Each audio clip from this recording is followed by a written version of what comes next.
Tapi juga perlu dipahami bahwa ilmu komunikasi di luar itu sekarang trennya juga termasuk 4 besar, ranking 4. Keterampilan komunikasi wajib, ya kan? Keterampilan media, teknologi wajib. Tapi jangan lupakan juga bahasa asing. Bahasa asing bahasa. Iya. Tipsnya nih Mas, jadi kan kita udah lihat nih.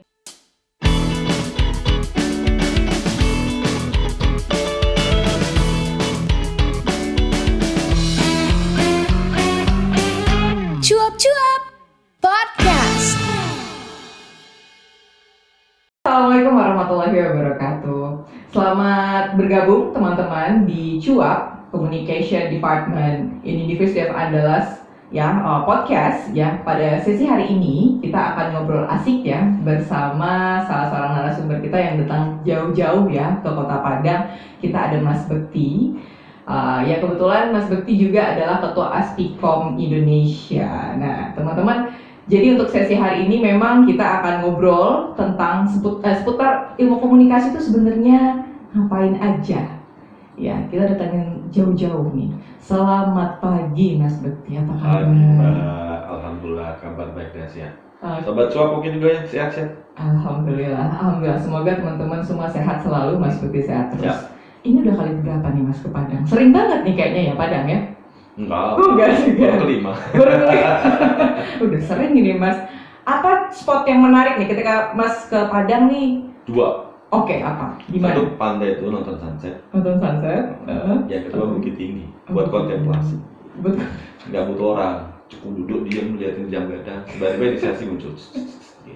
Tahu-tahu keluar 2 artikel submit Scopus. Itu produktif sekali. Itu nggak kontemplasinya nggak main-main berarti ya Mas? Nggak ya? boleh ada orang yang mengganggu sayangnya. Gitu. Jadi harus fokus. Harus sendiri. Kalau lapar nyari sate mana? Sate Bukit Tinggi ya, itu pasti menikmati, itu pasti luar biasa. Alhamdulillah. Langsung jadi 2 Scopus ya Mas ya? Insya Allah. Insya Allah, amin. Sudah ada bahannya, tinggal selesaikan aja. Kita tunggu nanti ya. Kita tunggu publikasi dari Mas Bekti. Ya, alhamdulillah teman-teman, sahabat Cuap ya. Mas Bekti ini udah kelima kali datang, dan untuk ke Departemen Ilmu Komunikasi kita nggak usah ragu dan bimbang, udah sering banget ya. Dalam kelima kali kegiatan itu pasti muncul nongol di ilmu komunikasi. Nah sebenarnya nih Mas, mau nanya dulu Mas, kalau untuk di kan komunikasi ini jurusan yang populer banget. Yap, betul. Nah, banget termasuk nih di Padang nih, kita di UNAN sendiri itu ilmu komunikasi adalah jurusan salah satu yang paling favorit lah. Ya, di mana-mana begitu sekarang ya. Nah itu kenapa tuh Mas? Masyarakat mahasiswa baru nih suka banget nih. Jadi 5-10 tahun inilah komunikasi ini sekarang jadi booming ya. Booming kenapa? Karena sekarang trennya itu perkembangan ilmunya harus ada kaitannya dengan teknologi. Dan itu kan memang wabah yang sekarang lagi tren di mana-mana. Nah, hal yang bisa memungkinkan anak-anak untuk bisa belajar cepat, banyak begitu, yang terapannya ada tapi nggak melupakan ilmu, ya memang salah satunya komunikasi. Nah, kalau komunikasi sekarang nggak ada istilahnya mereka siswa untuk praktik ya, nggak ada terapan keahlian tambahan yang menggunakan basis teknologi, nggak diminati. Tapi ketika mereka tahu sekarang, nih ada mahasiswa bicara tentang pembuatan film, video, ternyata di-share di TikTok-nya atau di YouTube-nya, dan ternyata itu bisa menghasilkan uang, kan lumayan. Jadi banyak ya mahasiswa kita yang sambil kuliah dan Dapat duit. Benar. Dan ini mahasiswa aku sendiri, ya mahasiswa di Jakarta sih sayangnya ya, bukan yang di Purwokerto. Itu dia sekarang karena sering di situ, tadinya otodidak kan, asal video share begitu. Sekarang followernya udah jutaan. Artinya dia bisa dapat masukan 40-50 juta sebulan dari seluruh itu iklan. Sebulan. Dan ngalahin gaji dosen. Ya kan? Gaji dosen. Belum lagi dokumen karena dia harus endorse kan. Benar, itu nggak benar. mungkin diterima atau ada di banyak prodi lain. Betul. Kecuali kalau yang eksak ya jelas ya, punya praktik sendiri, dia punya software, punya aplikasi. Tapi kalau ilmu sosial apa sih nggak begitu? Meskipun ada catatan ya Mbak ya, catatan bahwa beberapa negara itu justru sekarang mengalami tren penurunan. Kita cek di survei terakhir kemarin ya, Agustus 2022 itu, yang jurnalistik termasuk yang paling disesali oleh alumninya. Kenapa Mas? Satu, dasar teori dasar analisis dari survei itu adalah menjadi jurnalis ini nggak seperti dulu. Kemampuan konvergensi medianya harus kuat. Satu. Kedua, menjadi jurnalis handal itu butuh proses, nggak gampang. Mahasiswa baru lulus pengen jadi jurnalis, yang jadi masalah apa? Dia akan kalah nama dengan orang-orang yang lebih senior.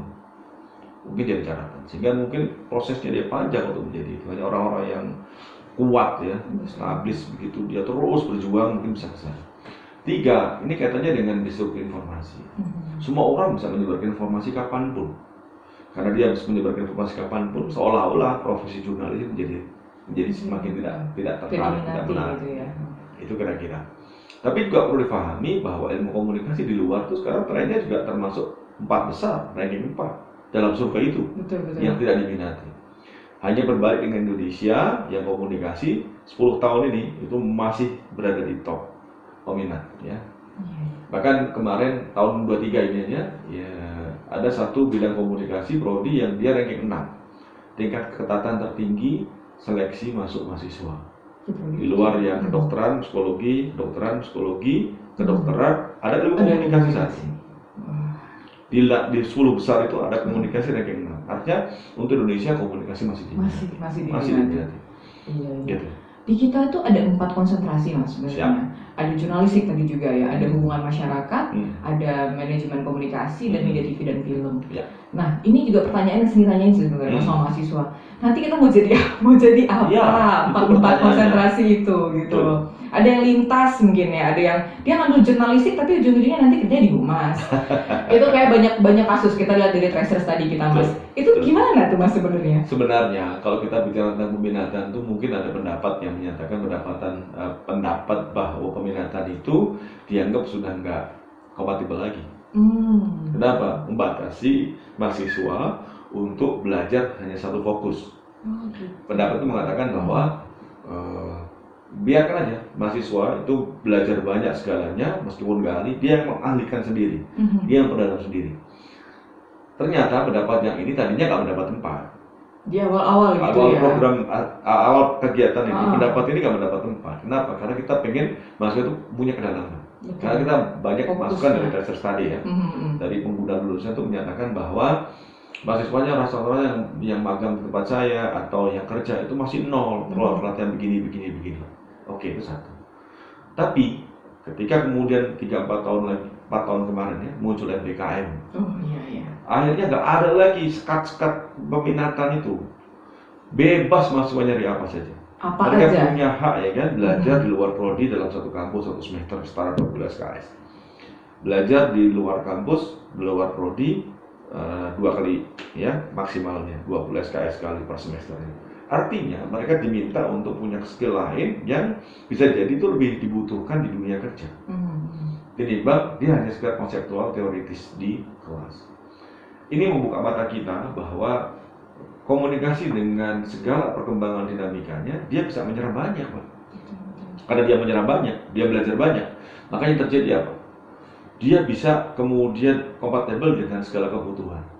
Sekarang kita tanya deh, kalau tadi ya, kaitannya misalnya jurnalistik. Saya ketemu dengan Pemret Republika, namanya Pak Irfan Junaidi. Sekarang malah jadi direktur Antara, dia naik pangkat ya. Keren, selamat ya Pak Irfan. Saya panggil Kitring itu, teman kuliah. Dia bilang, Van, tolong dong anak-anakku bisa magang ke tempatmu, atau kalau bisa lah yang bisa kerja di Republika waktu itu. Dia cerita apa?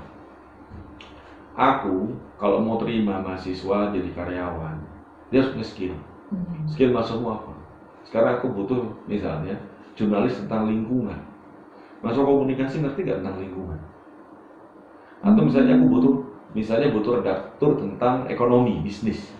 Tahu nggak komunikasi redaktur ekonomi dan bisnis?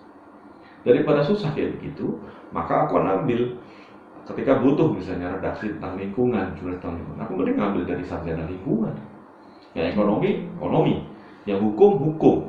Kenapa? Mereka ketika itu sudah punya basic kompetensi keahlian, keterampilan pengetahuan yang mendasar tentang itu, bidang itu. Kalau cuma cara menulis, aku ajarilah 2-3 bulan juga tulisannya udah bagus. Anak komunikasi bisa nulis, bisa ngomong, tapi nol dia pengetahuan lainnya itu. Nah, senada dengan itu, ketika kita bicara dengan BKM, maka itu peluang untuk mengambil skill-skill kosong yang tidak dimiliki oleh mahasiswa komunikasi. Jadi semua mahasiswa komunikasi juga bisa tahu Harusnya berbagai begitu. informasi ya Mas Itu ya. kalau kita bikin paradigmanya yang BKM. Iya betul. Tapi kalau paradigma identitas dosen kan kalau bisa ya jadi jurnalis Ada saja, satu biar yang ahli. fokus. Repotnya ketika lulus, ternyata dia nggak jadi jurnalis. Kebanyakan kan seperti itu. Nah, kan? Apalagi dunia cyber kan? Betul. Dunia digital sekarang, humas. Kita ini masih terimage kalau humas the government public relation kan, humas Pemda. Tapi juga ada corporate public relation. Sekarang pun istilah humas juga perlu kita cek ya. Karena sekarang tuh sudah nggak banyak kecuali humas Pemda. Di kampus di perusahaan-perusahaan besar yang multinasional itu, mereka tidak lagi menyebut sebagai public relation, menyebutnya sebagai corporate communication atau marketing communication. Sudah nggak lagi menyebut kata humas atau public relation lagi. Nah, artinya dengan dunia cyber begitu yang bisa bekerja dari manapun gitu, ya kan, sudah bukan lagi work from home, tapi sudah work from anywhere. Itu ternyata informasi, serapan, penyebaran dan sebagainya, medianya dan sebagainya sekarang bisa dilaksanakan.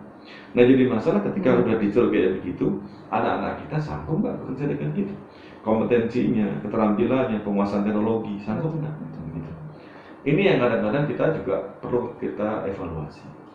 Sementara, mohon maaf, kita harus fairnya bicara tentang ini. Mahasiswa sejak pandemi itu bergantung dengan teknologi. Tapi literasi digitalnya itu rendah. Kita harus cek. Nyatanya banyak kok kasus bullying ya, pornografi begitu, penipuan di Indonesia yang marak demikian. Apakah itu tidak mahasiswa? Banyak juga yang kena. Tapi saya tidak menyalahkan itu. Tapi bagaimana kemampuan literasi masyarakat Indonesia secara mayoritas itu rendah. Sehingga akhirnya ketika pemahaman itu kaitannya dengan kesempatan kita untuk melakukan disrupsi informasi itu hampir jarang yang digunakan. Karena apa? Mahasiswa itu lebih sering misalnya kalau kita lihat ya, umum nggak cuma masuk komunikasi di mana-mana, itu lebih cenderung untuk share publish di media sosial. Apakah itu menguntungkan atau mendapat benefit misalnya materi non materi? Itu perlu kita diskusikan. Banyak yang sekedar share, bahkan karena belum ada penelitian tentang itu, ada second account misalnya. Iya betul. Ya kan, yang nggak perlu. Kalau yang akun resminya kayaknya dia baik-baik, yang second account tuh komentar semuanya macam. Apa artinya? Mereka nggak siap tampil dengan apapun yang mereka tampilkan itu sebagai butuh, iya, dengan kompetensi yang sungguh. Artinya pemanfaatan kita. Ini yang kayaknya kita perlu cek ulang. Apakah kurikulum ini memang kurikulum berbasis dosen sekian tahun yang lalu gitu, atau berbasis kebutuhan dunia kerja, kebutuhan anak-anak generasi Z yang mereka nggak pernah tahu susahnya belajar tentang hal-hal yang sifatnya konvensional. Maunya kalau bisa online, kenapa nggak online aja? Tapi itu tantangan kita, tantangan akademis. Nah, artinya dengan hal-hal yang terjadi kayak begitu, kita tidak bisa kita diam aja. Kita harus bisa kembangkan mahasiswa kita supaya skillnya naik, pemahaman konseptualnya naik. Karena kalau nggak begitu, nanti anak komunikasi nggak beda jauh dengan yang bisa. Ketinggalan juga nanti takutnya ya Mas, kalau misalnya kita nggak. Kalau misalnya itu harus kita siapkan. Kita contoh saja ya, kurikulum kita berbasis OBE. Itu sebenarnya di luar negeri OBE itu sudah 20-30 tahun yang lalu loh. Betul. Kita baru rame-rame OBE. Dan masih banyak kamu sih yang bingung OBE itu apa. Daripada bingung-bingung minum OBE, mending kita minum teh. Keburu dingin, nggak enak. Iya, ini menarik sekali Mas, karena ternyata mahasiswa, teman-teman mahasiswa nih, sahabat-sahabat Cuap di sini semua, nggak sesederhana itu loh. Kita mikir anak komunikasi bisa pegang kamera gitu ya, bisa ngomong di depan kamera, bisa explore jadi apalah gitu ya. Tapi ternyata ada satu skill, ada banyak skill yang harus teman-teman bisa lakukan gitu. Salah satunya tadi saya notice sebenarnya literasi. Nah, jadi kalau anak komunikasi biar nggak kalah sama teman-teman dari departemen lain, jurusan lain, knowledge-nya harus diperbanyak. Betul. Nah, itu Kesempatan kita untuk belajar banyak sekarang. Kayak tanya Mas Menteri kan, kalau anak-anak kita jangan hanya belajar satu gaya di kolam renang. Terjunkan mereka ke laut, biar bergaya dengan segala jenis gaya renang. Kalau perlu tenggelam dulu, tapi mereka bisa bangkit dan kemudian mereka bisa eksis. Betul.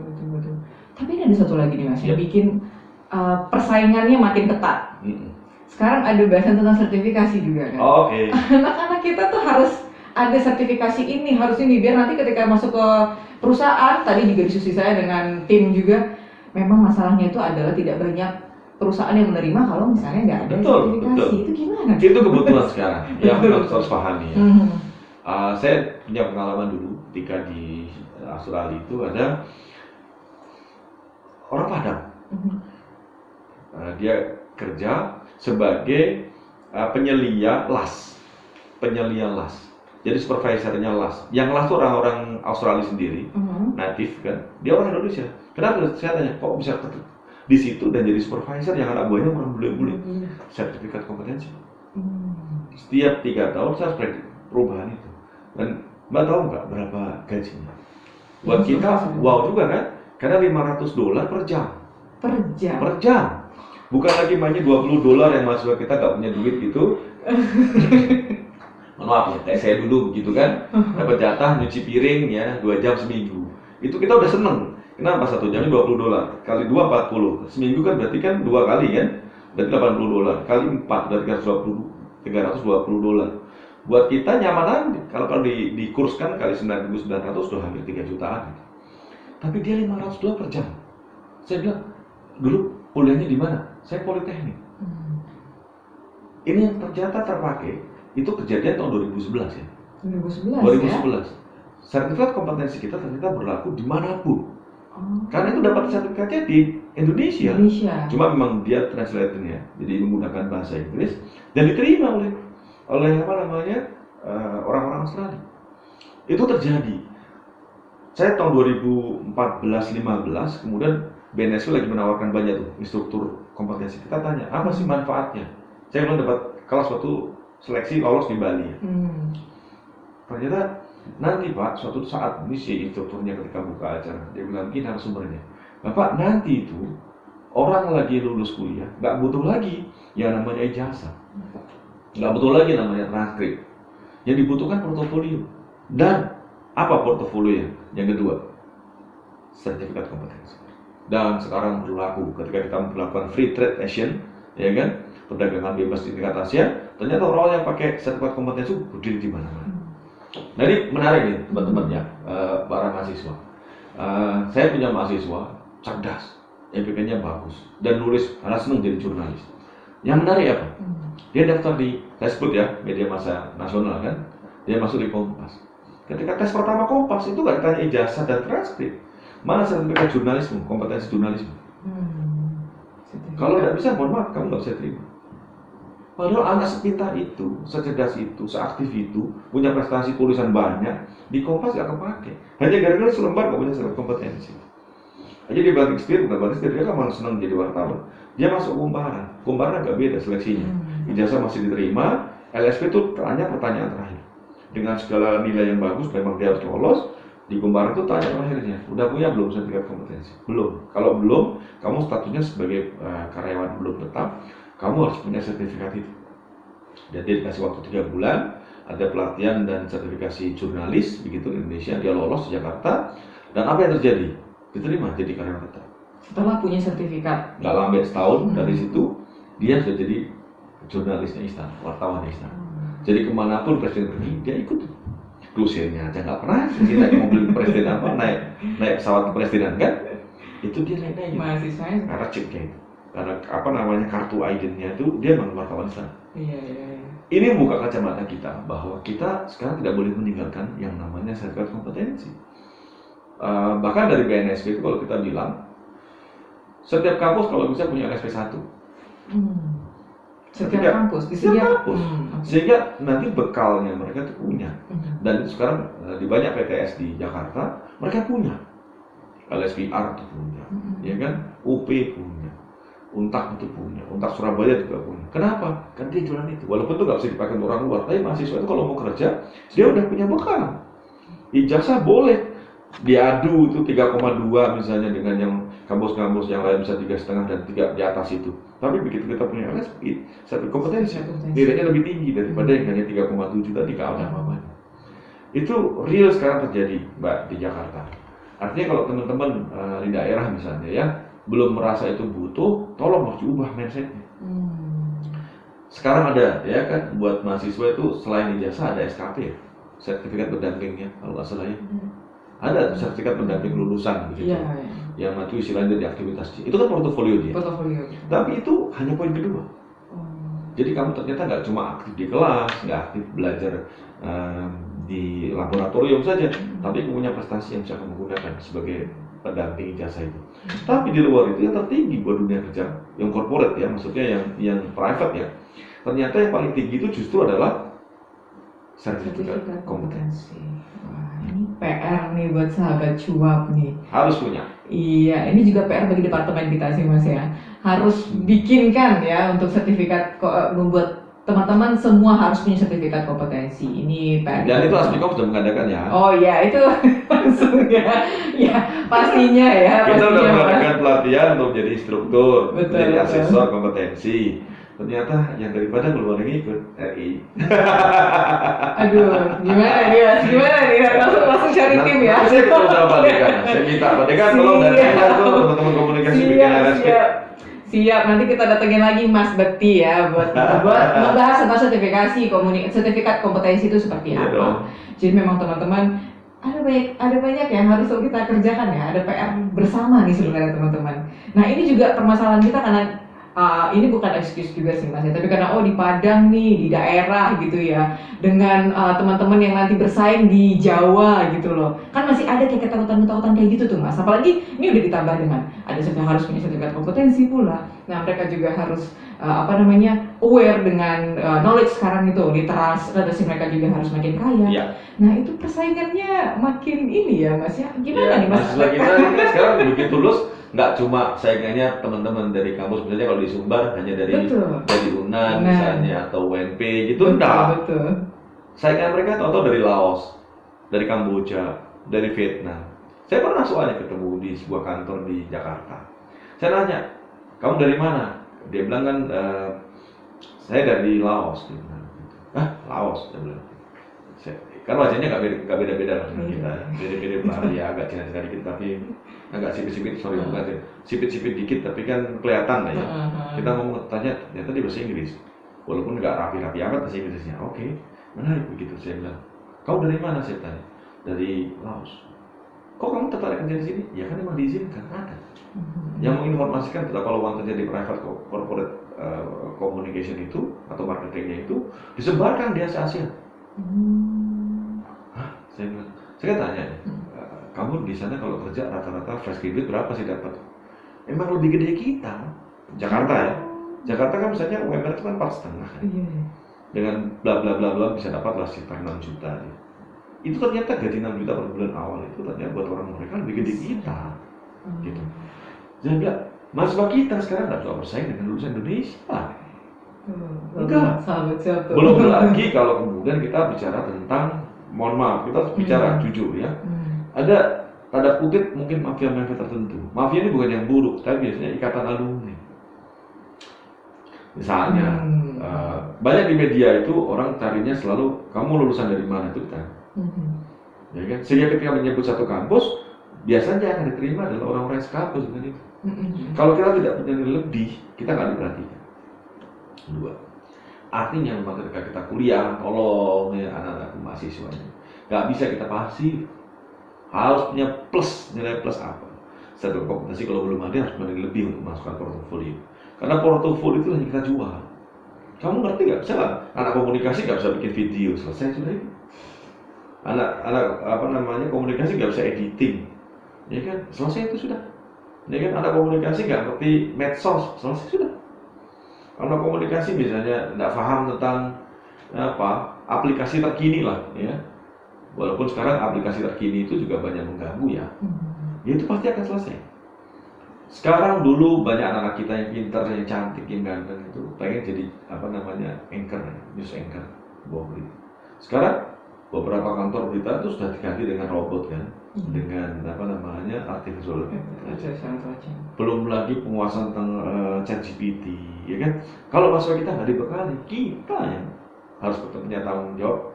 Mereka nanti nggak akan bisa siap bersaing di dunia internasional. Karena kita memang harus siap mengakui kita ini free trade Asia. Orang-orang Asia datang. Kalau kita kemudian masih merasa di dunia kita sendiri, ya sudah. 10-20 tahun ke depan teman-teman kerja nanti bukan lagi orang Indonesia. Itu loh.